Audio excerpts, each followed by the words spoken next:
Just sitting द्वारे आपण काय करतो, तर ग्रहणशील होण्याचा प्रयत्न करतो.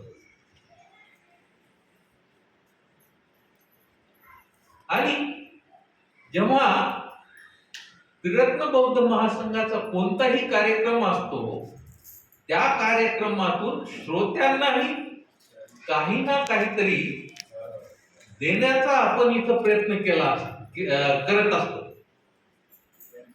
म्हणजे येणारा प्रत्येक व्यक्ती हा समंजस, जागरूक, ग्रहणशील असतो. बाकी एरवी आपण पाहतो की कार्यक्रमामध्ये आबे लड्डू जाबे लड्डू असे लोक बरेच येतात जातात, त्या प्रवचनाकडे किंवा कार्यक्रमाचं गांभीर्य काय आहे ह्याकडे बहुतेक लोकांचं लक्ष नसतंय.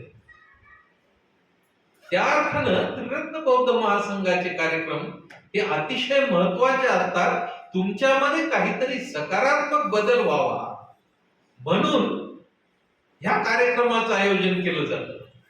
मी पाहतो आज आमच्या वसमतचे गायकवाड सर आपल्या पत्नी आणि मुलासह इथे आले आहेत. हा त्यांच्यातला सकारात्मक बदल आहे. ते जवळपास गेल्या 3-4 वर्षांपासून संघाच्या सानिध्यात आहेत, परंतु मागे गेल्या आठवड्यापासून त्यांची पत्नी आणि मुलगा हे सुद्धा या कार्यक्रमास येत आहे. म्हणजे ही प्रशिक्षण पद्धती आहे. आणि ही प्रशिक्षण पद्धती त्रिरत्न बौद्ध महासंघात कोणी घालून दिली असेल तर ते भंते संघरक्षितांची देण. आणि त्यांचा आपण 6वा स्मृती दिन या ठिकाणी संपन्न करत आहोत. त्यांचं आपण स्मरण करत आहोत. फक्त एक औपचारिकता म्हणून नव्हे, तर आपले जे कोणी मार्गदर्शक आहेत, गुरु आहेत, त्यांच्या प्रती आपली कृतज्ञता असायला हवी. त्यांनी जे काही कार्य केलेलं आहे त्यांच्यामुळं मानवजातीला काही ना काहीतरी प्रमाणात सुख प्राप्त झालेलं आहे. आपल्यामधील नकारात्मक भावना नष्ट होऊन काही प्रमाणात का होईना सकारात्मकतेचा उदय झालेला आहे. म्हणून आपण भंते संघरक्षितांचं स्मरण करणं आवश्यक आहे. आज आपण पाहतो की जगातल्या, आता मला नक्की आकडा सांगता येणार नाही, त्या बाबतीत वाद आहे जरा थोडासा, परंतु जगातल्या बहुतेक राष्ट्रांमध्ये त्रिरत्न बौद्ध महासंघाची केंद्र आहेत आणि तेथे माणूस घडवण्याचं कार्य मोठ्या प्रमाणावर आणि जाणीवपूर्वक परिणामकारकपणे केलं जातं. म्हणून भंते संघरक्षितांचं स्मरण करणं हे अत्यंत आवश्यक आहे. तर त्यांच्याविषयीची जी काही प्राथमिक स्वरूपाची माहिती आहे, त्यांचं जीवन संघरक्षित म्हणून कसं फुलत गेलेलं आहे, याविषयी मी थोडक्यात आपणास माहिती सांगण्याचा प्रयत्न करणार आहे. तर भंते संघरक्षितांचा जन्म 26 ऑगस्ट 1925 या दिवशी इंग्लंड मधील टुटिंग या शहरात झाला आहे.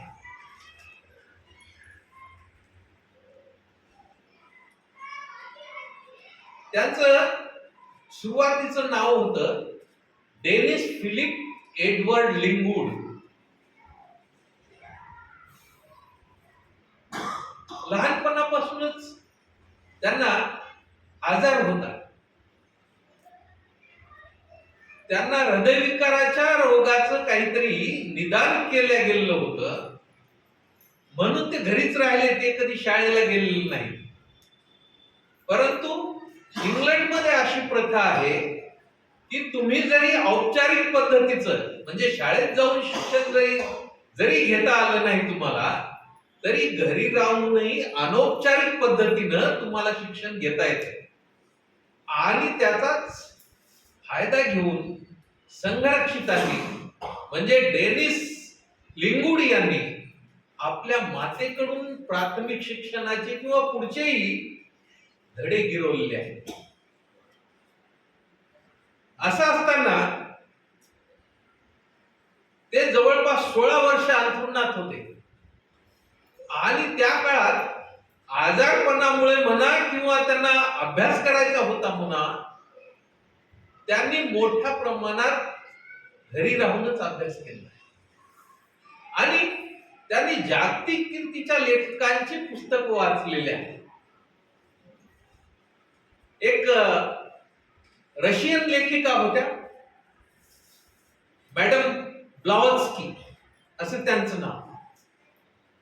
त्यांनी एक पुस्तक लिहिलेलं होतं, आयसिस अनव्हेल्ड. या पुस्तकाचा अभ्यास करून त्यांनी स्वतःकडे पाहायला सुरुवात केली.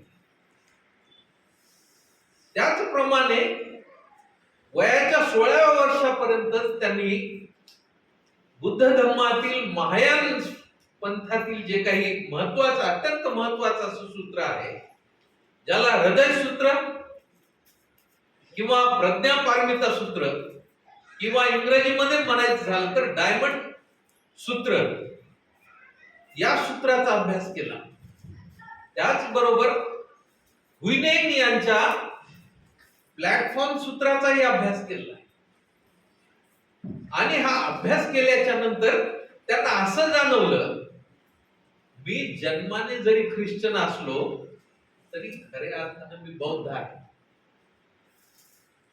पहा, ही जागृतीची अवस्था त्यांच्यामध्ये खऱ्या अर्थानं 16व्या वर्षी निर्माण झाली आहे. असं करत असताना त्यांनी इंग्लंडमध्येच 18व्या वर्षाच्या जवळपास ऊ तिथिला नावाचे एक बर्मीज भिक्षू होते, त्यांच्याकडून बौद्ध धर्माची औपचारिक दीक्षा घेतली आणि खऱ्या अर्थाने त्यांच्या बौद्ध जीवनाला सुरुवात झाली आहे. आता परंतु त्यावेळेस ते कदाचित तेवढे परिपक्व नसावेत किंवा या बौद्ध जीवनाची जी काही परिणामकारकता आहे या बाबतीत त्यांना समज नसेल. परंतु त्यांनी बौद्ध आहे म्हणून जी काही आपली ओळख आहे ती मात्र कायम ठेवली आहे. आणि जेव्हा 1939 साली दुसऱ्या महायुद्धाला सुरुवात झाली, तेव्हा भंते संरक्षितांना या महायुद्धात सहभागी होण्यासाठी 1943 मध्ये रॉयल कॉर्प्स ऑफ सिग्नल्स यामध्ये त्यांना ऑपरेटर म्हणून त्यांची नियुक्ती केली गेली. त्यावेळेसचा तो काळ असा होता की दुसऱ्या महायुद्धाचं ढग जगावरती घोंगावत होते. जर्मनीनं मित्र राष्ट्रावरती हल्ला केला होता आणि इंग्लंड किंवा भारत हे जे काही ब्रिटिश साम्राज्याचे भाग होते तेथील लोकांना जबरदस्तीनं जे आहे ते सैन्यामध्ये भरती केल्या जात होतं. म्हणजे संरक्षित हे काही तेव्हा स्वखुशीनं सैन्यामध्ये भरती झालेले नव्हते.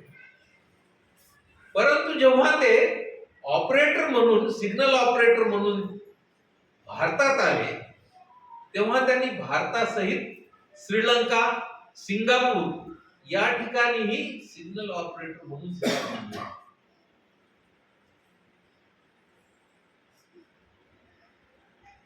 झालं काय की 1945 ला दुसरं महायुद्ध संपलं. मग आता काय करायचं? पण त्यांनी त्यांच्याकडे जी काही रायफल दिल्ली होती, जे काही साहित्य होतं ते त्यांच्या ऑफिस मध्ये सुपूर्द केलं आणि तिथून ते पंजाबातील कासौली या गावी,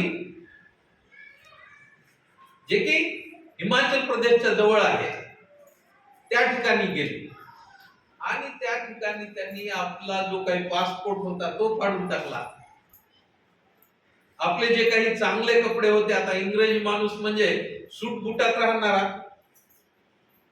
त्यांनी ते सूट बुटचा सहित जे काही चांगले कापड होते ते सगळे फेकून दिले, पासपोर्ट फाडून टाकला, आणि नंतर मग अगदी हलक्या दर्जाचे कापडाचं चिवर घातलं, त्याला कावेचा म्हणजे गेरुवा कलर दिला, आणि तो ते चिवर घालून ते इकडे तिकडे विचरण करत होते, विहरण करत होते. तर मग झालं काय, असं करत असताना त्यांच्यासोबत एक बेंगॉली भिक्षू होते, तेही यांच्यासारखाच नवशिक्या भिक्षू. त्यांनाही काही बुद्ध धर्माविषयी जास्त माहिती नव्हती. मग हे दोघे जण एकत्र फिरायचे. एकत्र फिरता फिरता मग हिमाचल प्रदेशापासून ते अगदी कन्याकुमारी पर्यंत त्यांनी पायी प्रवास केला. पहा किती धाडसाचं काम आहे. मग ऊन असेल, पाऊस असेल, थंडी असेल, पायामध्ये वाहन असेल किंवा नसेल, अशा खडतर परिस्थितीत दोघांनीही पायी प्रवास केला. आणि त्यांच्यासोबत जे बंगाली भिक्षू होते, नंतर त्यांचं नाव बुद्धरक्षित असं झालेलं आहे. मग ते रामकृष्ण मिशन मध्ये काही स्वामींच्या संपर्कात आलेले आहेत. आणि असं असताना त्यांच्यामध्ये भिक्षू बनण्याची इच्छा निर्माण झाली. असं असताना ते 1946 मध्ये परत एक वार सिंगापूरला गेलेले आहेत. तिथे सुद्धा त्यांनी काही बौद्ध भिक्षूंच्या सान्निध्यात राहून ध्यान शिकण्याचा प्रयत्न केला. म्हणजेच बौद्ध धर्माचा आधार किंवा बौद्ध धर्माचं मूल तत्व ध्यान हेच आहे, हे त्यांच्या ध्यानात आलं. आणि तिथं काही लोकांशी संपर्क साधून ध्यान करायला सुद्धा ते शिकले.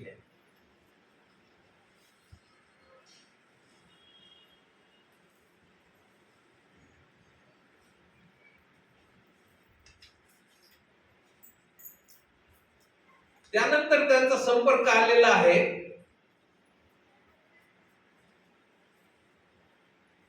भिक्षू ऊ चंद्रमणी यांच्याशी. भिक्षू ऊ चंद्रमणी हे ब्रह्मदेशचे भिक्षू होते आणि त्यांनी कुशीनगर किंवा कुशीनारा या ठिकाणी आपलं एक बौद्ध विहार बनवले. त्या दरम्यान त्यांनी म्हणजे ऊ चंद्रमणींना भेटण्याच्या अगोदर त्यांनी सारनाथ, राजगीर वगैरे या ठिकाणी जाऊन काही भिक्षूंना विनंती केलेली आहे की वा तुम्ही मला दीक्षा द्याल का, परंतु त्यांना दीक्षा द्यायला कोणी तयार नव्हते. म्हणून मग ऊ चंद्रमणीशी त्यांनी संपर्क केला आहे आणि ऊ चंद्रमणींनी त्यांना श्रामणेर म्हणून दीक्षा दिली. परंतु ऊ चंद्रमणींनी त्यांना अजून सांगितलं की मी तुम्हाला फक्त श्रामणेर म्हणून दीक्षा देईल, पुढची तुमच्या प्रशिक्षणाची कोणतीही जबाबदारी मी घेणार नाही. ते म्हणाले की मला अजून काही ना काहीतरी मार्ग शोधावा लागेल. लगेच मग त्यांनी बनारस हिंदू विश्वविद्यालयातील प्रख्यात असे बौद्ध भिक्षू आणि त्याचप्रमाणे पाली आणि संस्कृतचे अभ्यासक जगदीश कश्यप यांच्याशी संपर्क साधला. जगदीश कश्यप यांनी त्यांचं आचार्यपद स्वीकारलेलं आहे.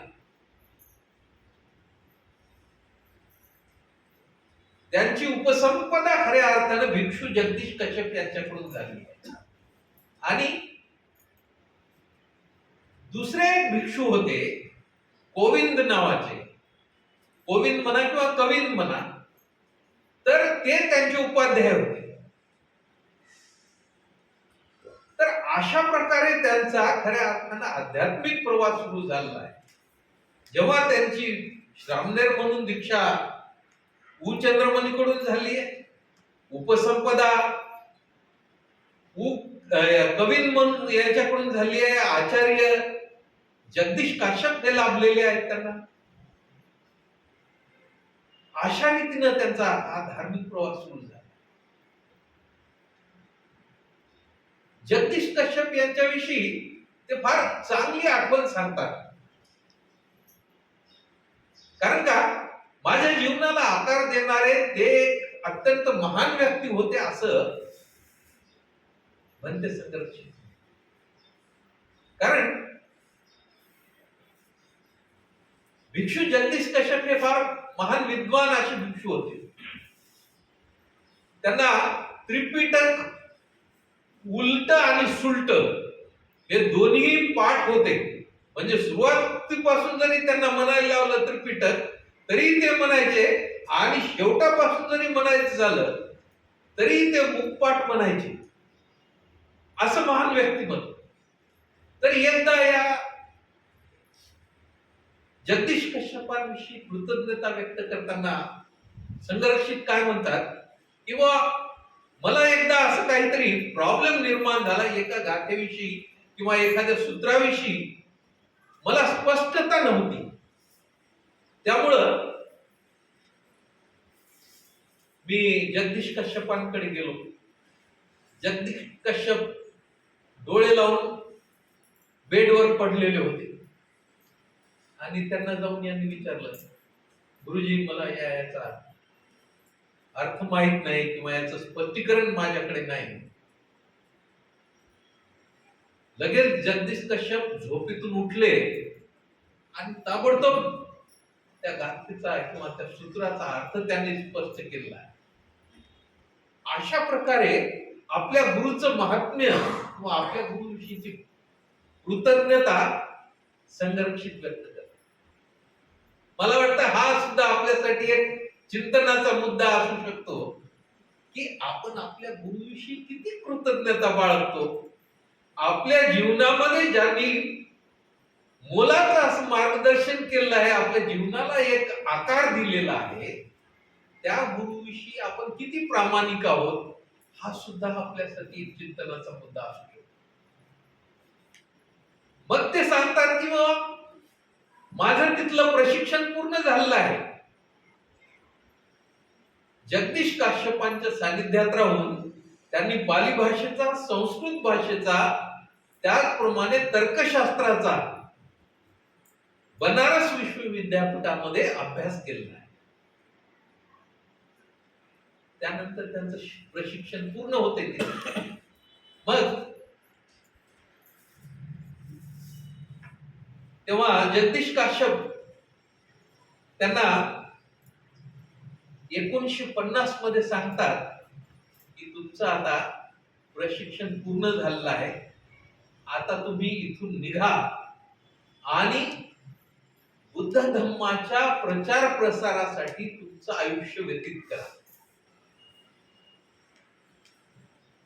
For the good of Buddhism असा शब्द वापरला आहे. म्हणजे बुद्ध धर्माचा प्रचार प्रसार कशा प्रकारे आपणास करता येईल या दृष्टीने तुमचं आयुष्य तुम्ही घालवायला पाहिजे. त्यासाठी तुम्ही कॅलिम्पॉंग या ठिकाणी जा. आता आपल्यापैकी बरेच जण कॅलिम्पॉंगला गेलेले असतील. आमचे प्रज्ञारक्षित आहेत, अभयध्वज आहेत, माझ्या मते दानदीपालजीही गेले असाव्यात. तर कॅलिम्पॉंग हे भारतातलंच ठिकाण आहे, परंतु त्याच्या शेजारी चीन आहे, भूटान आहे, तिबेट आहे, सिक्कीम आहे, असे वेगवेगळे बौद्ध राष्ट्र आहेत. तर तिथे जर गेलात तुम्ही तर तिथे अत्यंत मागासलेले लोक आहेत. त्यांच्या भल्यासाठी तुम्ही करा. आणि आपण पाहतो की भंते संरक्षित जवळपास 14 वर्ष कॅलिम्पॉंग या ठिकाणी राहिले. आम्ही जेव्हा गेल्या वर्षी भूटानच्या दौऱ्यावर गेलो होतो तेव्हा कॅलिम्पॉंग या ठिकाणी भलते संरक्षित ज्या ठिकाणी राहिले होते त्या ठिकाणी आम्ही जाऊन आलो आहोत. तो खरोखरच आमच्यासाठी तो एक सुवर्ण क्षण होता असं म्हणता येईल. कारण आपल्या जीवनाला आकार देणारा कुणीतरी महापुरुष या ठिकाणी थांबलेला होता. ही मनामध्ये एक भावना त्या ठिकाणी निर्माण झाली आणि मन उचंबळून झालं. मग तिथे म्हणते वेगवेगळ्या लोकांच्या संपर्कात आले. पहिल्यांदा तर त्यांनी तिथे यंग बुद्धिस्ट असोसिएशन निर्माण केली. म्हणजे कॅलिम्पॉंग येथील जे बौद्ध होते किंवा तिथलेही हलक्या जातीचे लोक होते त्या लोकांच्या तरुण मुलांना घेऊन त्यांनी ती संघटना स्थापन केली. मग ते महायान पंथातील लोक असोत किंवा वज्रयानातील लोक असोत किंवा तेथील धर्मगुरू असोत, एक ना अनेक धर्मगुरूंच्या ते संपर्कात आले. दारदो रिंपोचे, खेमसे रिंपोचे, दिलगो रिंपोचे,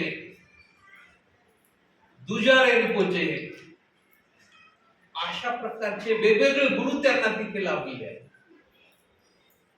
आणि सर्वात शेवटी आणि महत्वाचं म्हणजे योगी चेन नावाचे ध्यान मास्टर होते. त्यांच्याकडूनही त्यांनी ध्यान चांगल्या प्रकारे शिकलंय. त्यांनाही ते गुरुस्थानी मानतात. आम्ही आमच्या त्रिरत्न बौद्ध महासंघाच्या शिबिरांमध्ये जेव्हा शरण वृक्षाचं ध्यान करतो तेव्हा भंतेंच्या या 16 गुरूंचं अत्यंत हृदयपूर्वक आम्ही स्मरण करत असतो. आणि ही सिस्टीम दुसरी तिसरी कोणीही सुरू केलेली नसून भंते संरक्षितांनी केली. जेव्हा भंते संरक्षित कॅलिम्पॉंगला होते त्यावेळेस त्यांनी मोठ्या प्रमाणात लिखाण केलं आहे. सर्वे ऑफ बुद्धिझम हा एक अत्यंत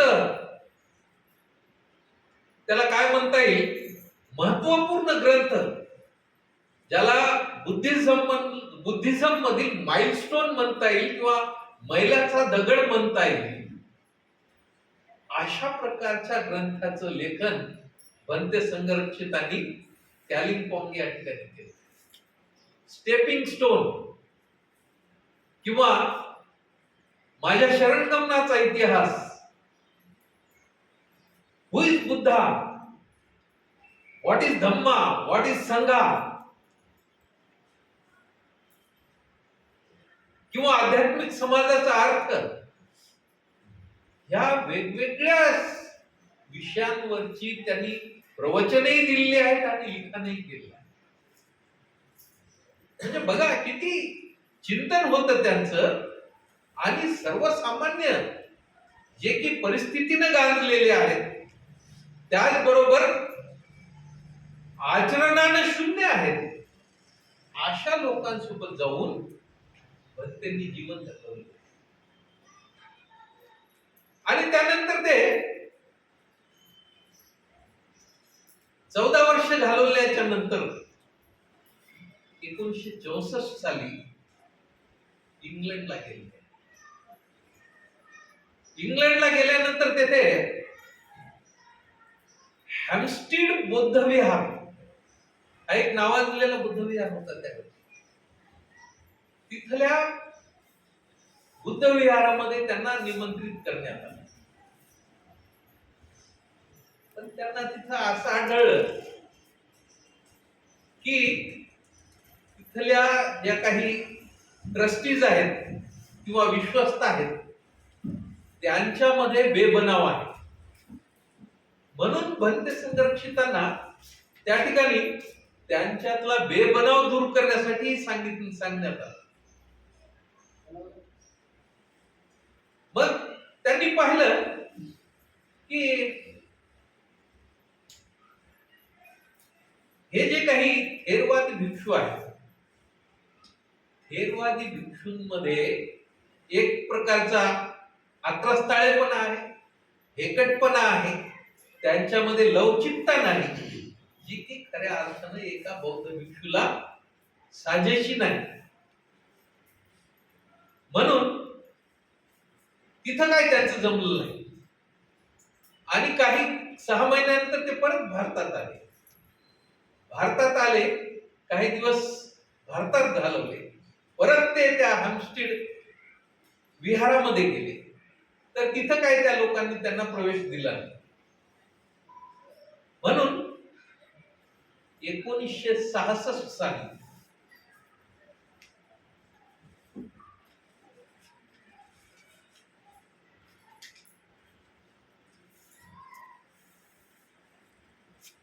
ते परत इंग्लंडला परत आले.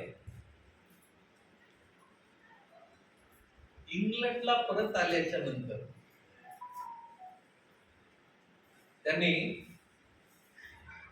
FWBO किंवा पूर्वीचा त्रैलोक्य बौद्ध महासंघ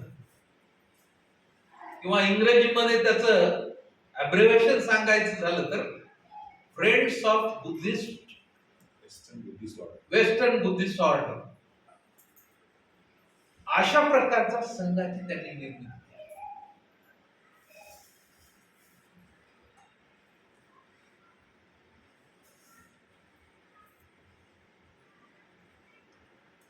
त्यामध्ये त्यांनी 12 पुरुष आणि स्त्रिया यांना दीक्षा दिली आहे. त्यामध्ये एक जपानी व्यक्ती होता आणि 2 थेरवादी भिक्षू सुद्धा होते. तर अशा प्रकारे 1967 ला भंते संघरक्षितांनी त्रैलोक्य बौद्ध महासंघाची स्थापना केली आहे. मग हळूहळू त्रैलोक्य बौद्ध महासंघाचा प्रचार इंग्लंडच नव्हे तर इतर देशांमध्ये सुद्धा व्हायला लागला. भंते संघरक्षित स्वतःही आणि त्यांचे जे काही शिष्य होते, मग ते सुभूती असतील, लोकमित्र असतील, बुद्धदास असतील, ज्योतिपाल असतील, या लोकांनी New Zealand, Australia, China, Japan, Russia आणि महत्वाचं म्हणजे भारत या ठिकाणी येऊन त्रैलोक्य बौद्ध महासंघाची स्थापना केली आहे. हळूहळू त्यांचा वेग वाढायला लागलाय, त्यांच्या कार्याचा वेग वाढायला. भंते नंतर वारंवार भारतात यायला लागले. या काळात त्यांचा काही बौद्ध राजकीय नेत्यांशी संबंध आला. मग त्यामध्ये रासूगवई असतील, BC भंडारे असतील, RD भंडारे असतील, BC कांबळे असतील, खोब्रागडे असतील किंवा रुपवते असतील, या राजकीय नेत्यांच्या संबंधातून धम्म आपणास कशा प्रकारे त्याचा प्रचार करता येईल हे सुद्धा भक्तांनी, हा प्रयत्न सुद्धा त्यांनी केला. त्याच दरम्यान 1950 मध्ये जेव्हा ते भारतात होते, कॅलिम्पॉंग मध्येच होते, त्यावेळेस महाबोधी सोसायटीशी त्यांचा संबंध आला आहे. आणि महाबोधी सोसायटीची जी काही पत्रिका होती महाबोधी नावाची किंवा पाक्षिक होत, त्याचं संपादक पद त्या महाबोधी सोसायटीनं भंतेंना दिलं. आणि जेव्हा ते त्या महाबोधी पत्रिकेचे संपादक म्हणून काम करत होते, तेव्हाच पूज्य बाबासाहेबांनी 1950च्या वैशाख पौर्णिमेच्या निमित्ताने एक लेख त्या महाबोधी सोसायटीच्या पाक्षिकाकडे पाठवला होता. त्या लेखाचं नाव होतं the Buddha and future of his religion, किंवा बुद्ध आणि त्याच्या धर्माचे भवितव्य. आता एडिटर असल्यामुळे साहजिकच तो लेख भंतेच्या नजरेखालून गेला आहे आणि त्यांना वाटायला लागलं हा लेख लिहिणारे doctor Ambedkar he is something special, he is something different from others. इतरांपेक्षा हा व्यक्ती वेगळा आहे, अगदी काहीतरी खास आहे. आपण त्यांची का भेट घेऊ नये? पण नेमकं काय झालं आहे की 1950 मध्येच जेव्हा सांची या ठिकाणी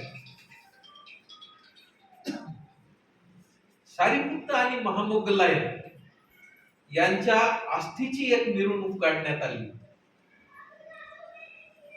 त्या कार्यक्रमासाठी प्रसिद्ध अभिनेते आणि दिग्दर्शक राज कपूर तेथे उपस्थित होते आणि भंते सुद्धा त्या ठिकाणी गेले. मग तिथं भंतेंना पाहिल्याच्या नंतर राज कपूरच्या मनामध्ये एक विचार आला आहे. राज कपूर त्यावेळेस एका हिंदी चित्रपट जो की बौद्ध धर्माशी संबंधित असणार, माझ्या मते त्याचं मी गॅरंटी नाही सांगू शकत, पण त्या चित्रपटात अजंठा असं होतं असं मला वाटतं. तर अजंठा चित्रपटाची निर्मिती करणार होते आणि त्या चित्रपटामध्ये भंतेंना काही रोल देता येईल का, किंवा त्या चित्रपटाच्या पटकथे संबंधात काही भंतेशी चर्चा होऊ शकते का, म्हणून राज कपूर यांनी भंतेंना मुंबईला येण्याचं निमंत्रण दिलं. भंतेंनी ते सहर्ष स्वीकारलंय. ते मुंबईला जातात. आता या संदर्भात माहिती नाही की त्या चित्रपटाचं काय झालं काय नाही, परंतु त्यावेळेसच त्यांच्या मनामध्ये तो 1950चा बाबासाहेबांचा लेख कुठेतरी घुटमळत होता. अशा महान व्यक्तीची आपण भेट का घेऊन आणायचे मी मुंबईत आलेलो आहे, तर मग बाबासाहेबांची भेट काय घेऊन? म्हणून त्यांनी 1950 ला पहिली भेट बाबासाहेबांची. मग वेळेचं काही आहे का सांगा, ते म्हणजे बोलू शकतो ना. मग बाबासाहेबांशी त्या ठिकाणी भंतेंनी सविस्तर चर्चा केली आणि भंते सांगतात की मी जेव्हा बाबासाहेबांना भेटलो तेव्हा त्यांच्या चेहऱ्यावरती अत्यंत गंभीर स्वरूपाचे भाव होते आणि माझ्या मनामध्ये बाबासाहेबांचा एक आदरयुक्त दबदबा निर्माण झाला. असं भंते, आता मी ब्रह्मचारी मैत्रेयवीर यांनी जी भंतेची मुलाखत घेतली होती त्यामध्ये भंते स्वतः सांगतात की बाबासाहेबांचा चेहरा गंभीर होता आणि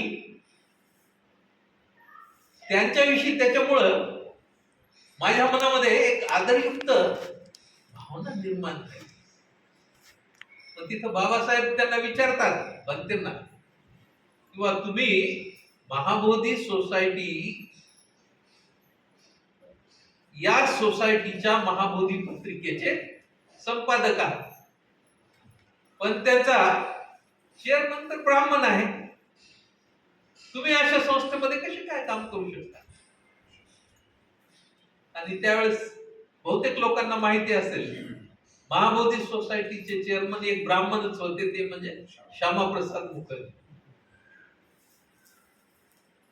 बाबासाहेबांना असं वाटायचं की एका बौद्ध सोसायटीचे किंवा एका बौद्ध संघटनेचा अध्यक्ष एखादा ब्राह्मण कसा काय असू शकतो, म्हणून तो हा प्रश्न तिथे भंते संघर्षितांसोबत त्यांनी व्यक्त केला.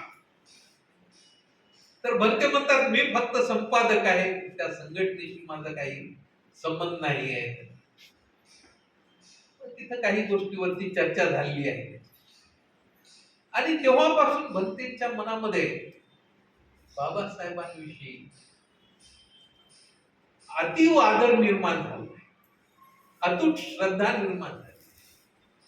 त्यानंतर सुद्धा बाबासाहेबांची आणि भंते संघरक्षितांची परत 2 वेळेस भेटी झाली आणि त्यामध्ये बाबासाहेबांचं जे निवासस्थान होतं दिल्ली येथील अलीपूर रोड या ठिकाणी, त्या ठिकाणी त्यावेळेस भारत सरकारनं काय केलं होतं, तर बुद्धांची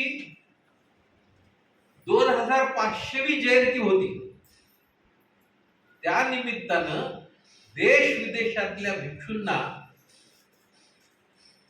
भारतात बोलावलं होतं आणि भारतात बोलावल्याच्या नंतर त्यांच्यासाठी जी काही बौद्ध तीर्थक्षेत्र होती, बौद्ध तीर्थस्थळ होती, त्या बौद्ध तीर्थस्थळाचं दर्शन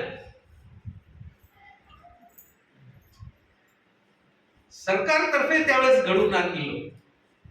भंते संघर्षित त्या जवळपास 40 भिक्षू होते असं माझ्या माहितीप्रमाणे मी सांगू इच्छितो. तर त्या 40 भिक्षूंमध्ये भंते संघर्षित होते किंवा त्या गटाचे ते नेतृत्व करत होते. त्यावेळेस सुद्धा बाबासाहेबांशी भंतेचा संपर्क झाला. तिसरी भेट बाबासाहेबांशी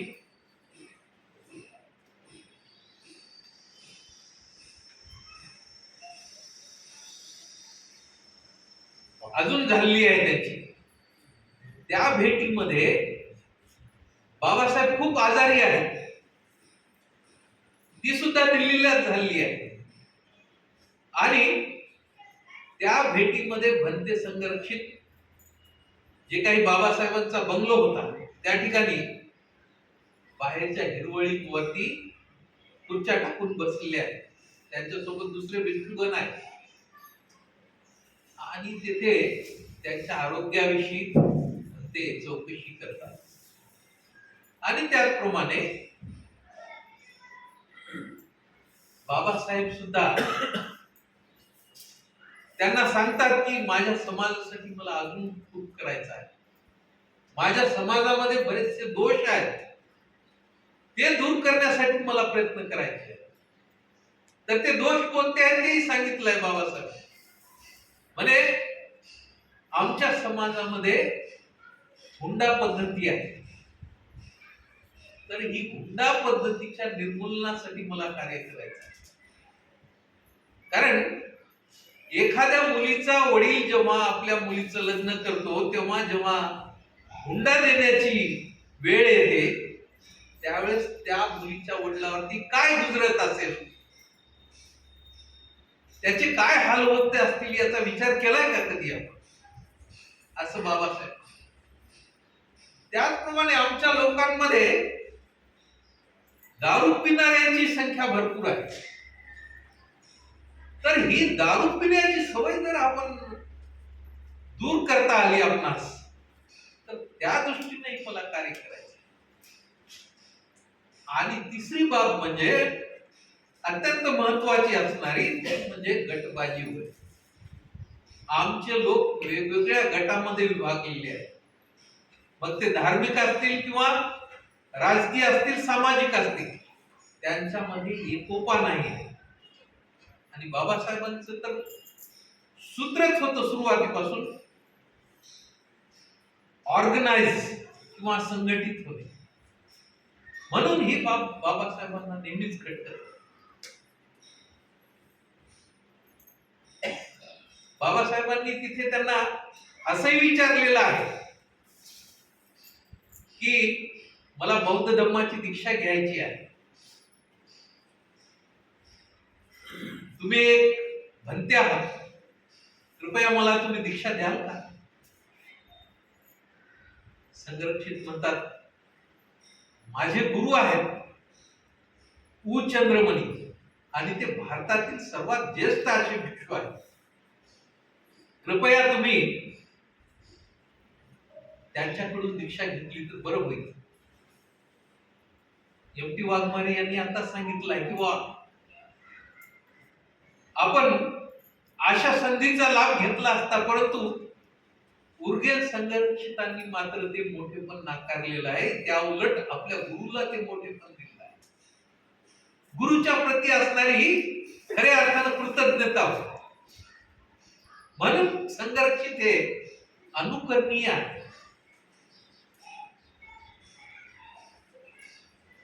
मग नंतर प्रसंग येतो बाबासाहेबांच्या महापरिनिर्वाणाचा. 6 डिसेंबर 1956 साली जेव्हा बाबासाहेबांचं महापरिनिर्वाण होतं, सगळा समाज खऱ्या अर्थानं शोकाकुल झाला होता, दुःखाच्या सागरात बुडालेला होता. आणि भंतेंचं त्या दिवशीच मुंबईहून कोलकात्याला जायचं ठरवलं आणि त्या दरम्यान ते नागपूरला उतरणार होते. जेव्हा त्यांना ही बातमी कळाली, बाबासाहेबांचं महापरिनिर्वाण झालेलं आहे, तेव्हा ते नागपूर या ठिकाणी उतरले. आणि ते पाहतात तर सगळा जनसागर जो आहे तो दुःखाच्या गर्तेत लोटल्या गेलेला आहे, शोकाकुल आहे. मग त्यावेळेस यांचं सांत्वन करायचं कुणी, यांना समज कुणी द्यायची. त्यावेळेस त्यांनी सांगितलं, त्यांचे जे मित्र होते तिथे, ते आपण सायंकाळी कस्तुरचंद पार्क या ठिकाणी एका सभेचं आयोजन करूया. त्या ठिकाणी सायंकाळी कस्तुरचंद पार्क वरती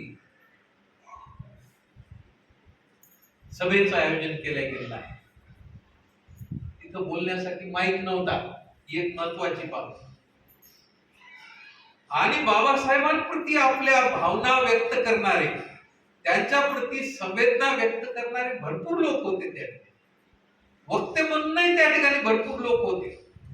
परंतु प्रत्येक व्यक्ता येईल आणि एक दोन शब्द बोलायचा आणि हुंदके मारायचा, रडू द्यायचं त्याला. बाबासाहेबांबद्दलची जी अपार श्रद्धा होती ती बनतेनं अनुभवली आहे. बनतेंना बाबासाहेबांचं मोठेपण काय होतं ते त्यावेळेस समजलं. मग अशा वेळी भंतेंनी, तिथं स्टेज सुद्धा नव्हतं, हे इम्पॉर्टंट आहे. एक सायकल रिक्षा होता, त्या सायकल रिक्षावरती उभं राहून भंतेंनी जमलेल्या सर्व लोकांना उपदेश केलेला आहे, त्यांचं सांत्वन केलेलं आहे. ते म्हणतात की बाबासाहेबांसारखा महान व्यक्ती होणे नाही, त्यांचं कार्य हे खूप महान आहे. परंतु त्याच वेळेस आपणास हेही लक्षात ठेवायचं आहे, बाबासाहेब जरी आमच्यातून देहरूपान निघून गेले असले तरी विचार रूपानं आमच्यामध्ये आहेत. आणि त्यांचं अर्धवट राहिलेलं कार्य जे आहे ते आपणास पूर्ण करायचं आहे. खऱ्या अर्थानं हीच बाबासाहेबांना श्रद्धांजली होईल असं भंते सांगतात.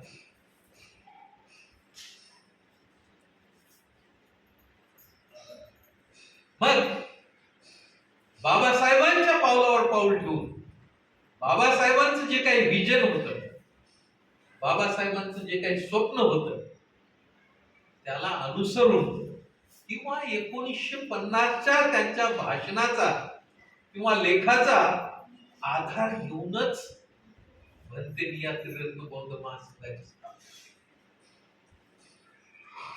आपण पाहतो की बाह्य जगात बौद्ध कोणाला म्हणतो आपण? बौद्ध म्हणजे जो काही जन्मानं ज्याचे आई वडील बौद्ध असतील आणि त्याच्या पोटी जो काही पुत्र किंवा पुत्री जन्माला येते तो बौद्ध आहे का? किंवा एखादा व्यक्ती जरी तो अबौद्ध असेल परंतु तो परिणामकारक शरणगमन करत असेल तर तो बौद्ध आहे का? तर मला वाटते या दोन्हीमध्येही बौद्ध असण्याची चिन्ह नाही. त्याकरिता भंते संघरक्षितांनी जो काही फॉर्म्युला सांगितलेला आहे, त्याची तत्व सांगितली आहेत, ती पाहणं अत्यंत आवश्यक आहे. पहिल्यांदा ते म्हणतात बौद्ध होणे म्हणजे त्रिशरण आणि पंचशील घेणं. त्रिशरण म्हणजे काय आहे? पण आपली 3 शरण स्थान आहेत, त्यामध्ये बुद्ध आहे. बुद्ध हे जगातले सर्वश्रेष्ठ पुरुष आहेत. त्यांनी महत्प्रयासाने बुद्ध धम्माचा म्हणजे धम्माचा एक काय म्हणतात शोध लावलेला आहे. ते बुद्ध झाले आहेत. सिद्धार्थ गौतमाचे ते बुद्ध झाले आहेत आणि इतरांसमोर त्यांनी एक आदर्श ठेवलेला आहे किंवा त्यांनी स्वतः सांगितलेलं आहे असं बुद्ध कोणालाही होता येतं. आता हिंदू धर्मातील किंवा ख्रिश्चनिटी मधील किंवा इस्लाम मधील जो कोणी पैगंबर असेल किंवा ख्राइस्ट असेल किंवा इतर कोणी असेल ते असं म्हणत नाही किंवा कोणालाही पैगंबर होता येईल, श्रीकृष्ण होता येईल असं म्हणत नाही ते. परंतु बुद्धांनी मात्र ही मुभा दिली आहे आम्हा सर्वांना की आपणापैकी कोणालाही बुद्ध होता येते, बुद्धत्वाची ही अवस्था प्राप्त करता येऊ शकते. या अर्थानं आपण बुद्धांना शरण गेलं पाहिजे. त्यानंतर त्यांचा जो सांगितलेला उपदेश आहे ज्याला आपण धम्म म्हणतो, तो धम्म हा सदा सर्व काळ टिकणारा आहे, लोकांचं दुःख दूर करणारा आहे, लोकांच्या जीवनात आनंद निर्माण करणारा आहे. त्या धम्माला सुद्धा आपण शरण गेलं पाहिजे.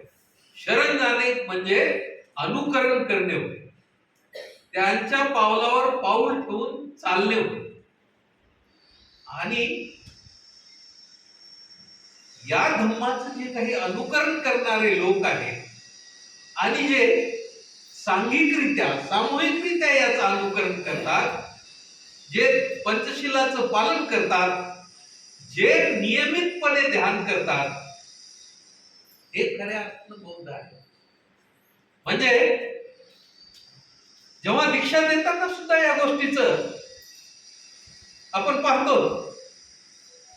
दीक्षा देताना या गोष्टी आपणास सांगितल्या जातात किंवा तुम्ही आजपासून धम्ममित्र आहात तर तुम्हाला पंचशिलाचं पालन करावं लागेल, तुम्हाला ध्यान करावं लागेल, तुम्हाला आपल्या कल्याण मित्राच्या सहवासात राहावं लागणार. किंवा त्रिरत्न बौद्ध महासंघ जो की बुद्धांच्या आणि बाबासाहेबांच्या शिकवणीवर आधारित आहे,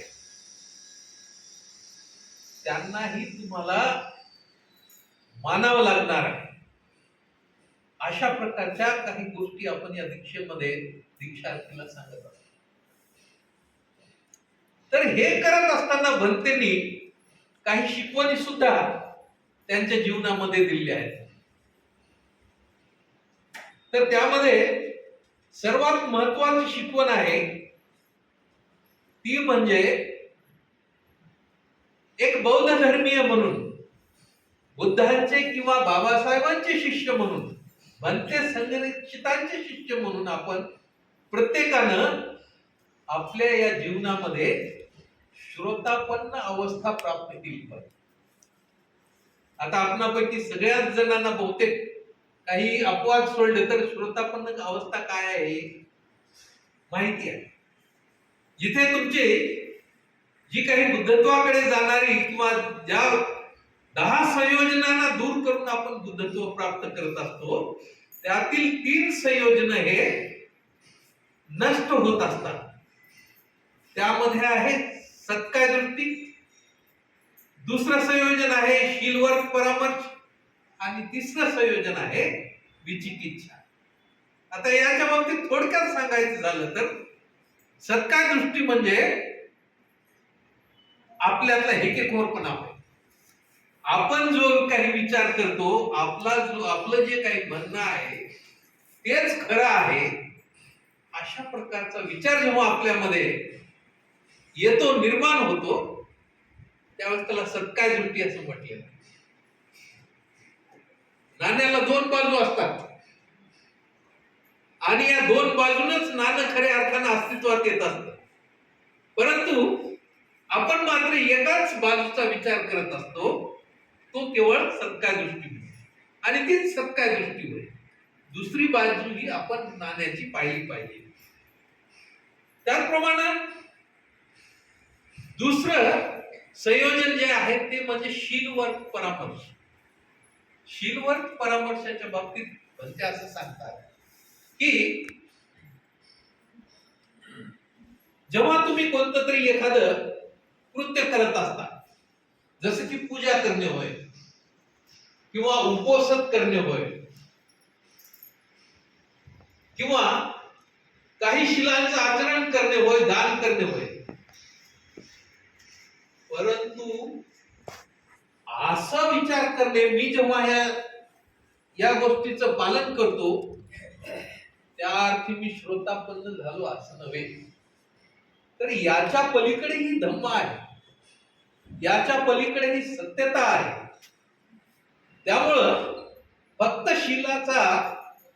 शिलाचं पालन करतो किंवा दान पारमितेचा विकास करतो, अशा काही बाबी करून आपण स्वतःला संकुचित करू नये किंवा आपल्या शरणगमनाच्या मार्गामध्ये तो अडथळा बनू नये, म्हणजे शीलवर्ग परामर्श.